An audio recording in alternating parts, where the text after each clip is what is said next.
Salut, c'est Armand.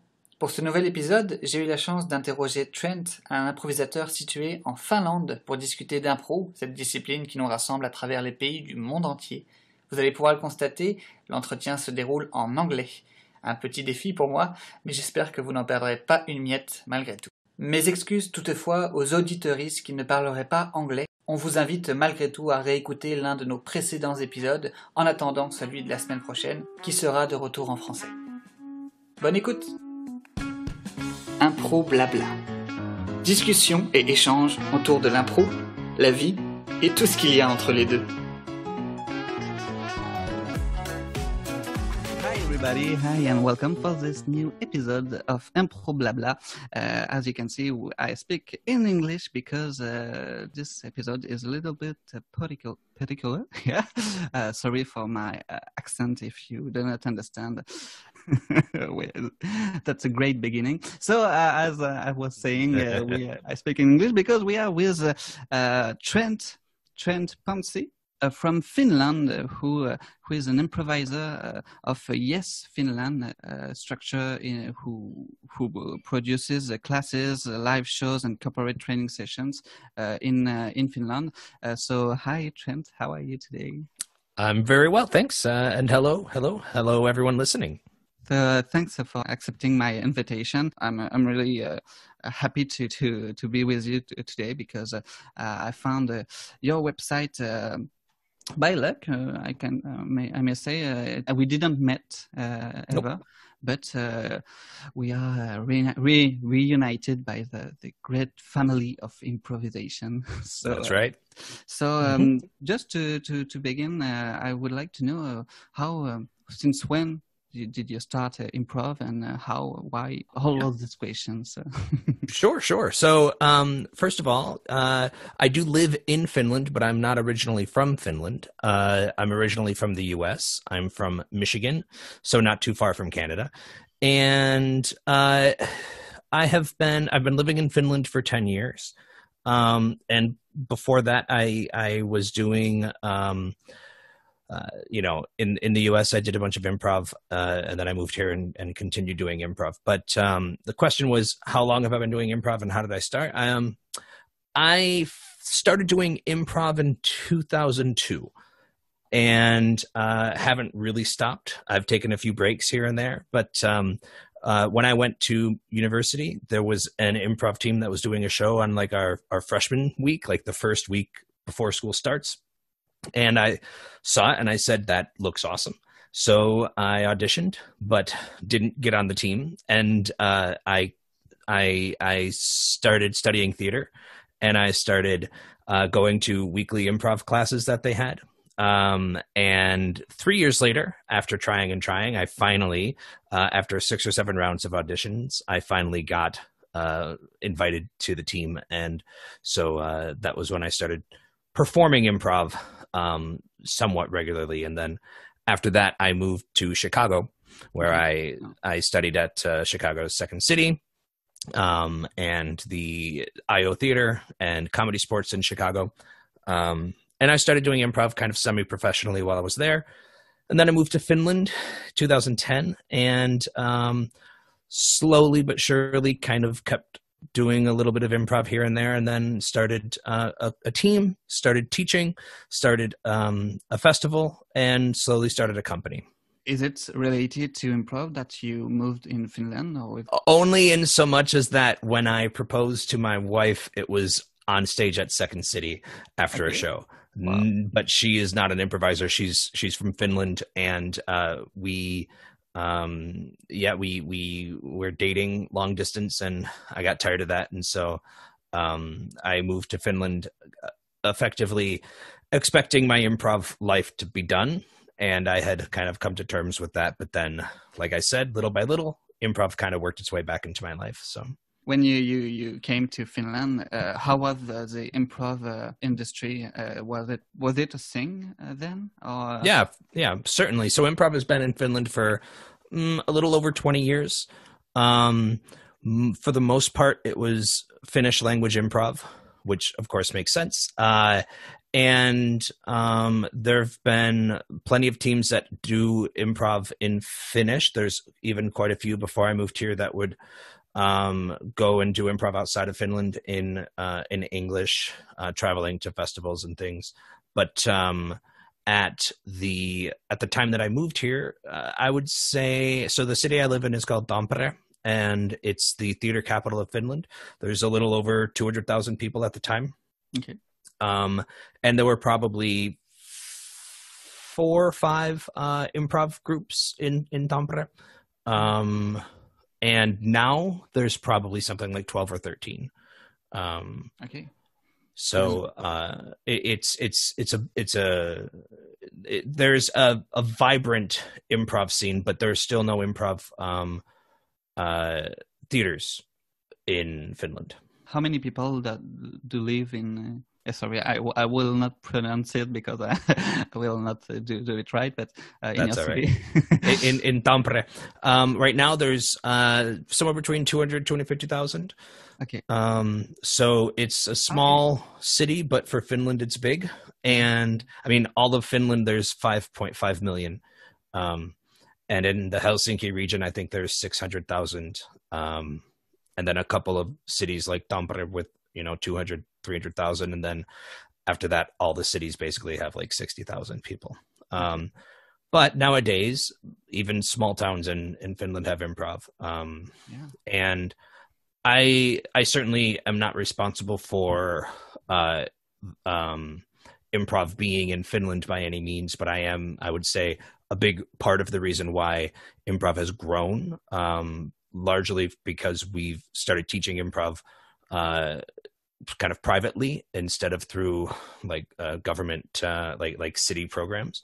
But also we have an improv festival that it brought a lot of improv from outside of Finland to Finland, where people were able to observe it and see it and see new options and see new things and inspire growth.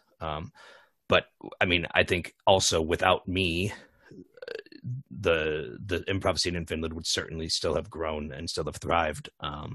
But I saw an opportunity when I moved here to introduce some new ideas and new concepts into the type of improv that can be done. So yeah, and what were the differences of style, if I may say, between improv as you knew it in Chicago and as you discovered it in Finland? Yep. So when I first moved here, everything I had been exposed to, this doesn't mean to say that it didn't exist differently other places, but my experience with improv was all either short form games, sometimes also theater sports, or narrative long form, like improvised plays. Coming from Chicago, I had done a lot of non-narrative long form, different types of formats of long form formats, but not necessarily an improvised play. Of course, Harold, and of course, seeing other teams do different types of shows, bringing different types of formats to the stage. So when I moved here, I tried to introduce a bunch of new types of non-narrative improv formats. And in the beginning, it was just teaching stuff I had seen. And then eventually that also became me creating my own formats and creating my own shows and things like that too. And how was it received by the improvisers at the time? So that's kind of a hard question to answer. So I have a couple of different groups. One, we're called Yada Yada. And we have kind of every year we would kind of create a new format, and we started with narrative stuff and then started doing other non-narrative things. And that's been really nice. And one of the things I like about that is we have some people on the team who have a lot of narrative background, and then some people on the team who never did improv before I started teaching them. And so the combination makes it a healthy balance. And then there's also my company, Yes Finland, where probably something like 80% of the people who perform with us had never done improv until Yes Finland. And so with that, it was what they saw and what they knew. They didn't come from a narrative background. So, but I can certainly say I've learned how to not be too classically American in my approach to discussing improv with Europeans and especially with Finns, because I am certainly guilty of that. Like, moving here, or even before I moved here, I think I saw my first improv show and I was like, oh, well, let me show you how to really do improv, which of course does not go over well. And that is one thing that it takes time to, learn how to humble yourself and how to shut up and listen and watch and learn from other people. So you moved in 2010, so I understand. And did you create Yes Finland quickly, or did you play with some troops? Well, when I first moved here, I had, again, like I said, I just kind of didn't expect to do improv anymore. But then through some organization that my wife was volunteering with, I met a guy who was giving an applied improv training in Finnish, but we had talked in English, and he said it would be fun to try some stuff in English together. But that was in a town 2 hours away. And so that was my first improv team. It was just a duo with him and I. And we did the first like free-form, non-narrative 2-person show that anyone at that, we performed at a small festival. No one had ever seen anything like it. Okay. And so while I was that was in 2011, and that's where I met a team from Tampere, where I live, who some of the people on that team I talked with and said, hey, let's do some English language shows in Tampere. So then that's how we started my team, Yada Yada. And eventually I started, we would do shows once a month at a local bar in English, and they were always packed. And I started teaching people just for fun, for no money, just wanting to teach. And as my teaching got bigger and bigger, I asked Yada Yada if they would let me take the name and the brand that we had built to open or like to start a business under. And they all didn't like that idea because it was for them just a fun hobby. So I started a smaller, my own little company that I called the Improv Academy. And that's where I started teaching and doing corporate training and, starting as a small business. But eventually I realized it's not a great thing in Finland to have the word improv or impro in your company name. It scares people away. So in maybe 3 years ago or so, we rebranded to Yes Finland. And now we have, we were doing 2 shows a week at 2 different venues. We have 2 or 3 classes running at the same time usually. We had maybe 4 or 5 house teams running at one point, plus our own shows. And we had just moved into a venue that we were going to build a theater in February, but then in March everything got stopped. Yeah, so I heard that. Yeah. yeah. But now we're just kind of, sitting and waiting. Luckily, we don't have to pay any rent to our landlord. But we do. It's hard. We moved classes online and rehearsals and some shows, but it's summer in Finland, and summer in Finland, everyone goes away for a couple of weeks at a time for their vacation, and it's always a hard time to schedule anything. So right now we don't have a venue, we don't have any rehearsals going, we don't have any shows going online, and all of our classes we've just paused for the summer while we kind of wait and regroup and see what's next. Let's hope it will start again soon. Yeah. So most of your shows and classes are in English, I understand?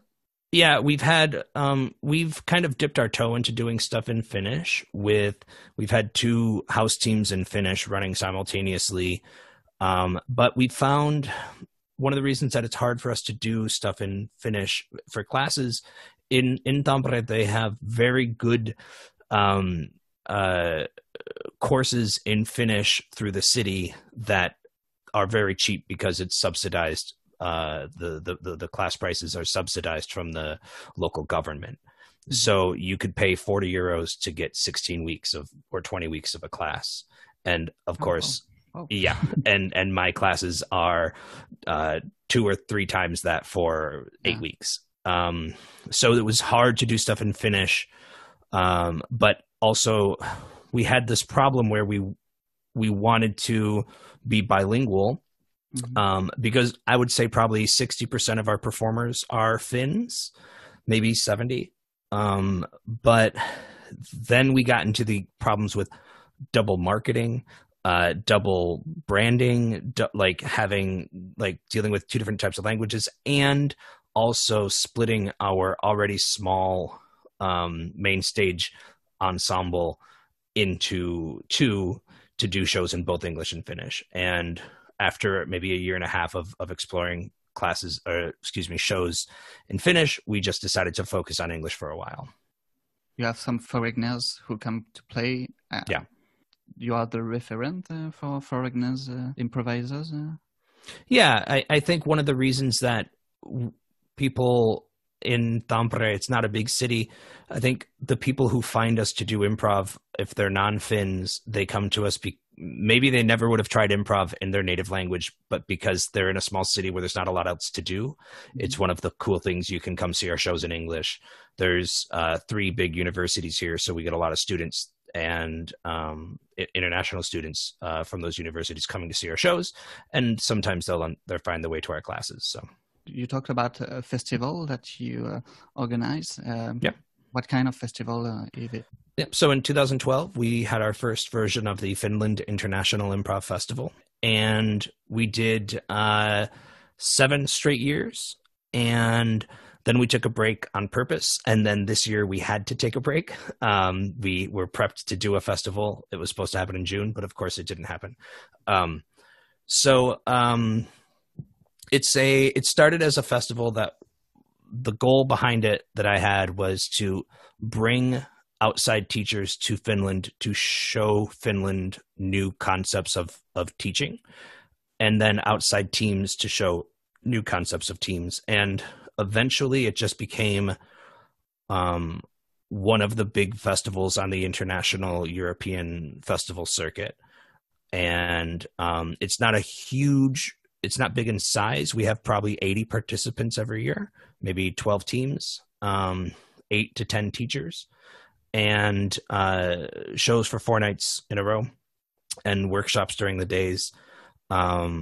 But it's really fun because everyone stays in the same hostel, which makes everyone sit and talk and hang out. And then it's the week before the Finnish midsummer, which means that the sun doesn't go down. So that's also a fun and interesting thing for people to come and experience. Wow. I like to discover that someday, but yeah. So I understand that it's pretty open to international. Absolutely. Let's imagine I'm a French Canadian who come to Finland. I do nothing about improv. Is it easy for me to join your classes or to develop my improv game?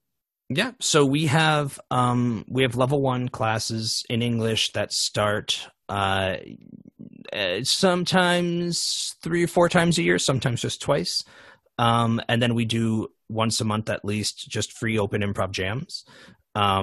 We have a 4-level training program where we focus on the core concepts of improv, but also the kind of niche that we've began to teach, because it's not really taught anywhere else in Finland, is specifically improv comedy and how to understand the constructs of comedy. And then we add in narrative later on as kind of a supplement. But our program is designed to create performing improvisers.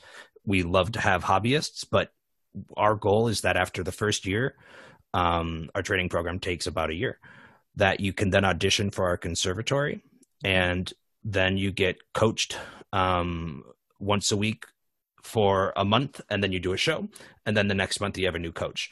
So you're with the same group of people for a year. And during that time, you can also audition for our specialty shows, and maybe we'll pull people up to do shows in our main stage as well. Okay, and then after that, everyone has a better chance of getting on the main stage when they audition. Yeah. And once you're in Finland as an improviser, is it okay in Finland generally to play in several structures, several troupes? In Quebec, everybody play in several leagues. we call that leagues, improv leagues. It's a small industry. Absolutely, same here. It's not a large enough city or industry. I would say on our main stage. Hang on, let me try to count. I think, let's say we have roughly 17 or 18 main stage players. At least 2/3 of them are in other groups as well. Yeah. At least, maybe more.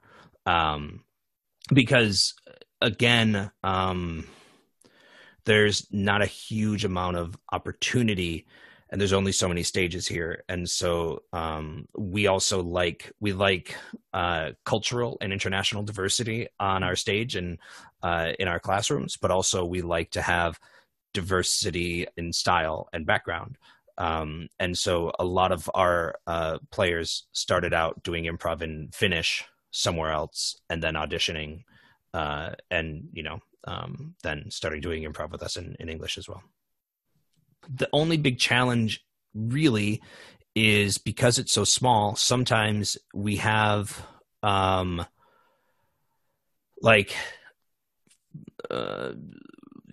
we try to respect each other's signature formats or signature styles when possible, but that's not always possible. It doesn't cause friction. It doesn't cause problems, but it is something that everyone's aware of. If one local team does an improvised Tarantino show, we would probably not do an improvised Tarantino show for at least a year. Even if half, or probably especially if half of those people are also part of our team or our group. But the challenge then is to make sure that we're using people's ideas and knowledge and experience and strengths to develop in other ways than just repeating the same formats that they're doing. Yeah. And especially, being in such a small town, you couldn't just do, for instance, you couldn't do just theater sports format every weekend and have an audience coming back. If you don't give new formats, there's not enough people to fill the seats. So you have to have, it helps you innovate and come up with a new angle and a new fun idea of ways to draw the same people who have seen that show back to see a different show. Quite a challenge. Yeah, but it's nice. It keeps it interesting. Yeah, of course. Doing my researches, I thought that you had your own podcast. Yeah. You interview people from all around the world, like in Poland, Estonia, Argentina, India. Where did this come from, this will of speaking with people who come from other places? Yeah. Well, like I said, I've lived in Finland 10 years. I've also lived outside of the US, I've lived in 2 other countries before this. So this is my 4th country I've lived in. And my job is I travel around Europe mostly and teach improv and perform improv in English. And in all of that, I've met a ton of people who are all improvisers, and we're all connected in one way or another through this idea of improv. And so I wanted to have a podcast. I'd already started the podcast.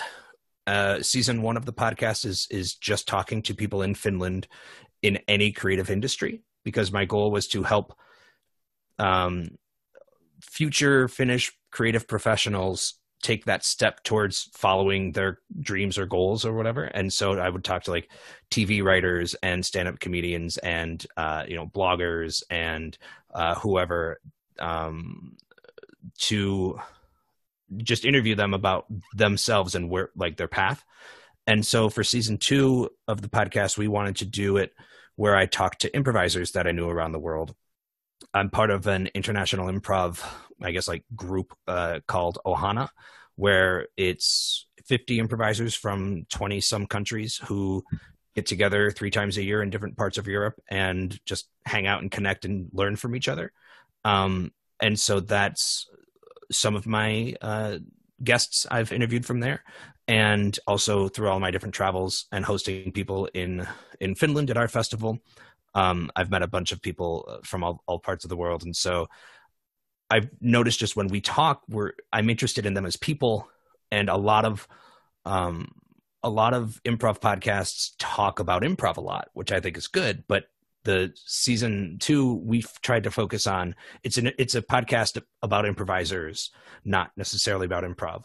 So we talk to them about their experiences and what it's like to be, whatever it is, how they incorporate improv in their careers or in their lives, of course, how they got started, but also more just talking to them about people instead of, okay, how do you find the game of the scene, which of course is also a great thing to talk about. But I think it's more interesting to hear the personal aspect behind everything. Yeah, the human improv is all about human. And yeah. Were you surprised sometimes by the conversations you had? Something that was said that you didn't expect at all? It's hard to say because I've known everyone I've talked to fairly well.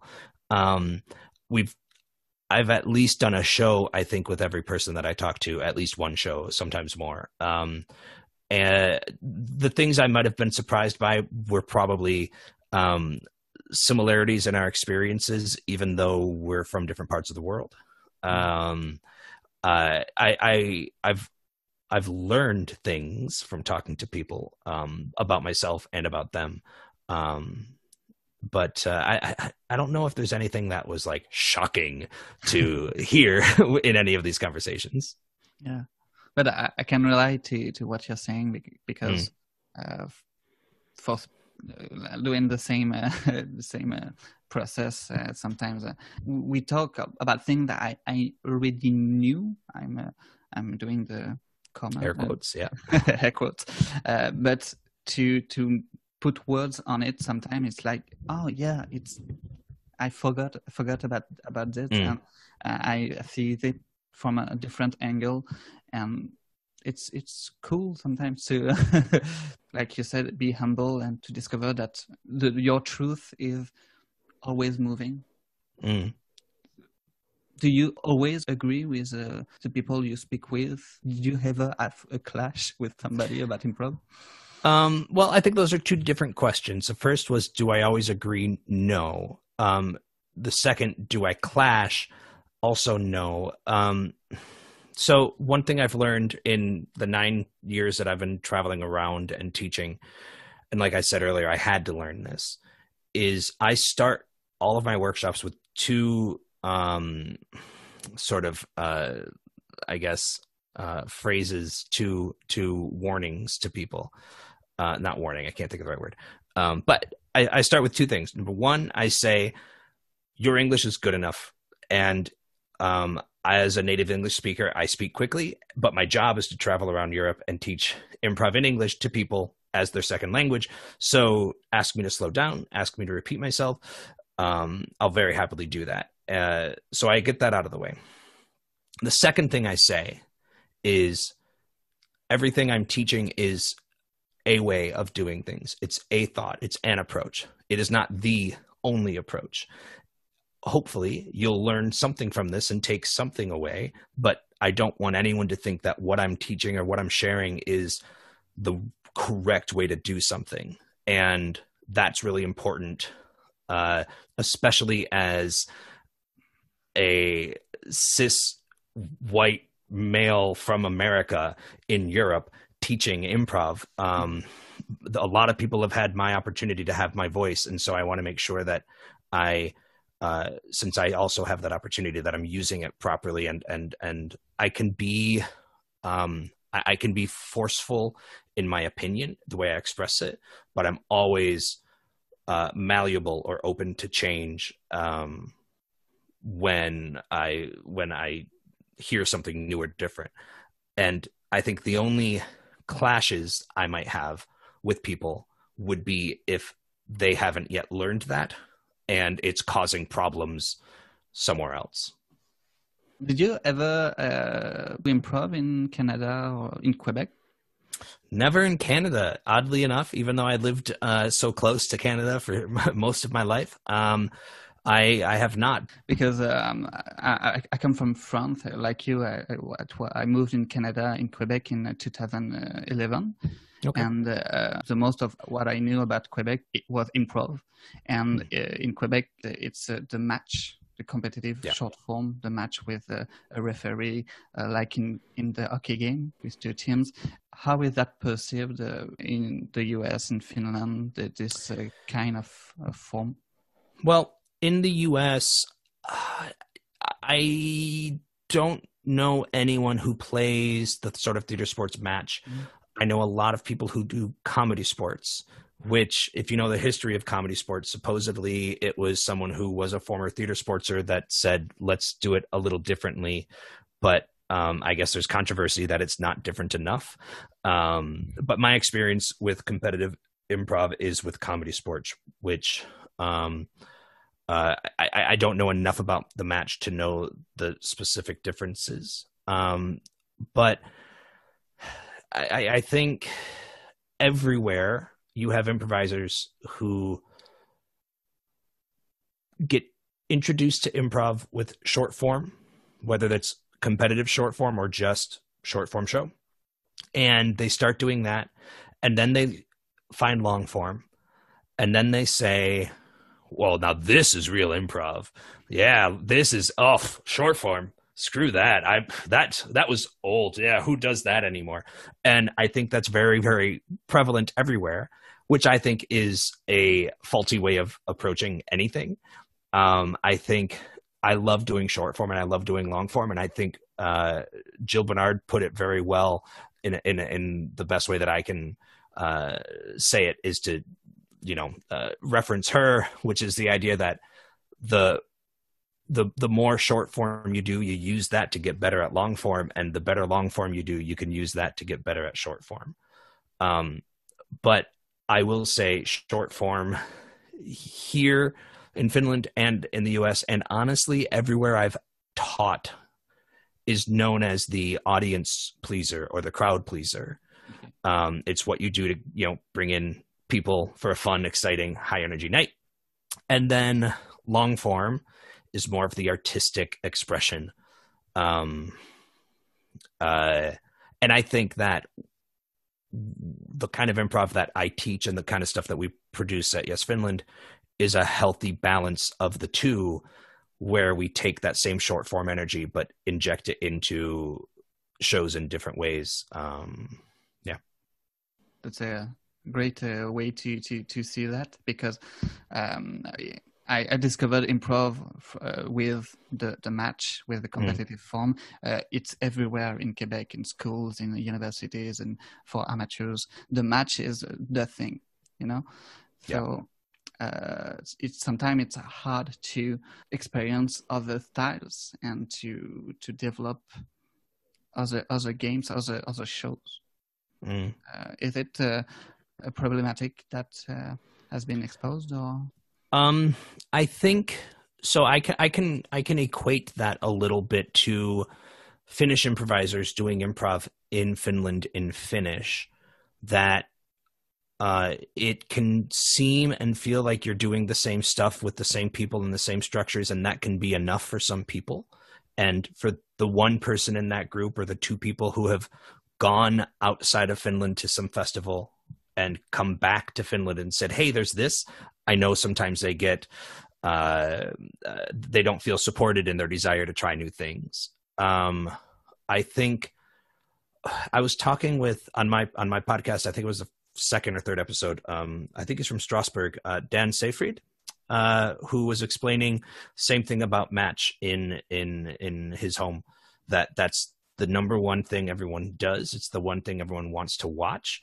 And after doing it 7-8 years, you get so tired of it that, at least in his case, he went away and started studying other things and learning other things. And now he can come back to the match and enjoy it more. Yeah. But I think you need some kind of ambassador for your community to both go out into the world and come back with stories and ideas and sharing and learning and growing. But you also need to bring in outside ambassadors to show what else there is and what else is possible, so that people can see it and experience it for themselves too. Yeah, I see what you're saying.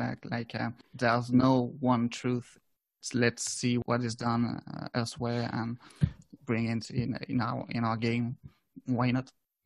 And I mean, even if it's something, if you bring a teacher in from the UCB in New York or LA to work with your group in the game of scene, maybe they never do a show that is a UCB style show, but maybe they take that concept and they use it inside of the match.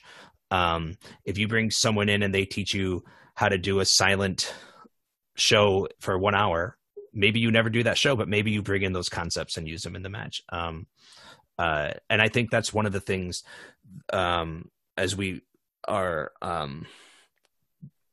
as we, fortunate European-based improvisers know and understand at our improv festivals, if it's an international improv festival, you never see two shows doing the same type of show, two teams doing the same type of show, because there's so much diversity in approach, and you can take a workshop with almost anyone that you've seen on stage to learn what they're teaching.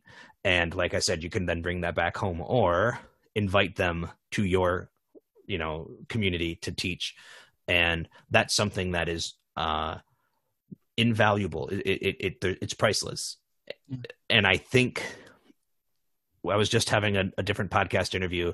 I was a guest with my a former teacher of mine from Second City. He's in Second City, LA right now. But he was saying, I was saying, that's the brilliant of being a European-based improviser. And we were both recounting our experiences at US-based festivals. And you probably have 8 different groups doing the Herald and 6 different groups doing short form. And that's great, but the shows all look and feel kind of the same. But in a European-based festival, they rarely feel like there's 2 of the same kind of show. It's the magic of exploring and discovering new things.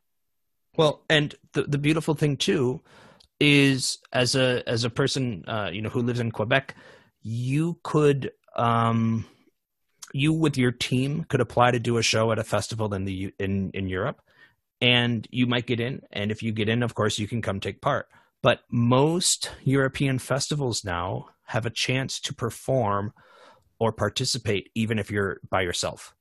So if your team doesn't get in, but you want to go to a festival, like at our festival, for instance, we have people can, register as a solo player and sign up for an ensemble where you get 6 hours or 12 hours rehearsal with 12 strangers and a great coach or director, and you learn and then do a show on stage. And we're not the only festival like that. And so, and even if you don't want to perform, you can participate in workshops and see all the shows and be a participant in a festival without having to perform. And so I would say to anyone in your community who's listening, if that sounds interesting, definitely explore the opportunities that are there, because and it's not just in Europe. I know many people who have gone to different festivals in Canada and in the US that are trying harder to showcase an international improv festival as well. So just got to search for them a little bit. So to conclude, I would like to ask a last question. It took me sometimes, I have to admit, to understand the name of your company. Yes, Finland. Yes, and is that it? Yeah. Okay, so I had it right. So the famous yes and. I see it everywhere. I learned about it. I play it. We talked about the fact that we sometimes with people all around the world, we think the same way as improvisers. The yes and, is it the one and true mantra of all improvisers all around the world, do you think? I think it goes in 3 phases. I think at the beginning, it absolutely is. That's how we teach beginners. It's how we teach corporate training. It's how we talk about improv, the idea that you say yes to someone's idea, then you provide more information. And then it becomes that it isn't when people start becoming lazy when teaching improv, because they rely on this rule as hard and fast that you always have to say yes, and you always have to then say and to provide more information, which of course then we go through a phase where we rebel against these rules, and rightfully so. And when I teach improv, I teach what the quote unquote rules are, only so that people understand that they're rules that other people will discuss. But then I teach why they're not strict and hard and fast in our approach to improv here. And one of the things we talk about specifically is this idea of saying yes. And people, the thing that goes along with that is this concept of blocking. You know that term, right? Which I always teach that there is no such thing as blocking. For me, I say like, the only way that you can be blocked is if you hold on to your idea so strongly that it has to be that, so that you can't adjust to it, right? And that is this idea of, oh, my partner didn't say yes, or if I say to you, hey, let's go to the mall, and you say no, well, that doesn't, of course you can say no. Your character shouldn't always want to say yes, but then I have to say, oh, there's something more at play here in our relationship to explore. So that's for a while when it becomes that it isn't anymore, right? That yes and is just a starting point. But then you start also realizing that the yes isn't talking about saying yes to everything. It's talking about agreement of what we're trying to accomplish, whether that's scenic agreement, or whether that's a premise that we're trying to agree upon, or if it's just saying we're all out here to try and do a great show. And the and part coming in saying that will be me doing my part to commit, to put more into it, to listen to your ideas and take that and use it to inspire my next idea. And knowing that whatever I say will be used to inspire your next idea. So it comes back around to being a great guideline to live by in improv and outside of improv. But again, I've heard very, very many cases where this concept of people thinking that you have to say yes has gotten people in trouble inside of their improv communities by abusing that and taking advantage of that. And of course, that there's a hard and fast line where this idea of saying yes should be disregarded. But I think it is overall, I still think it's the best hardcore way to say or explain or connect with someone is we have the same mentality, the same approach. And it's one of the reasons why I think you can go to any improviser anywhere in the world and be able to sit down and have a talk. And why, for me, I know, for instance, if I'm going anywhere in Europe, I can look up the local improvisers and I can probably stay with someone on their couch, or I can teach a workshop or play in a show. Whereas I think in other industries that, like in improv, we ascribe to the same mentality, the same idea. And so a certain type of person, it takes a certain type of person to do that. Thanks a lot for all of sharing and experiences. It was really fun.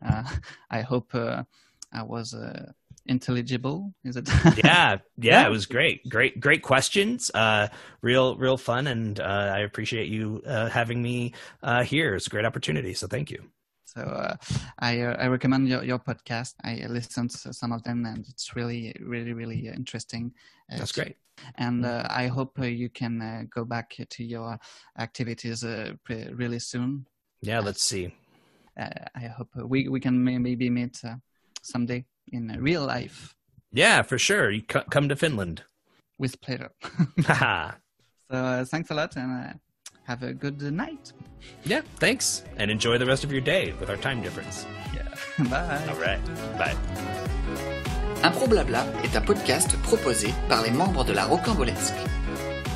Retrouvez toutes les éditions sur ROCAMBOLESQUE.CA/Impro Blabla ainsi que sur votre plateforme de podcast dédiée. Vous pouvez vous aussi faire partie de la discussion en nous rejoignant sur la page Facebook de la Rocambolesque, improvisation traditionnelle et expérimentale.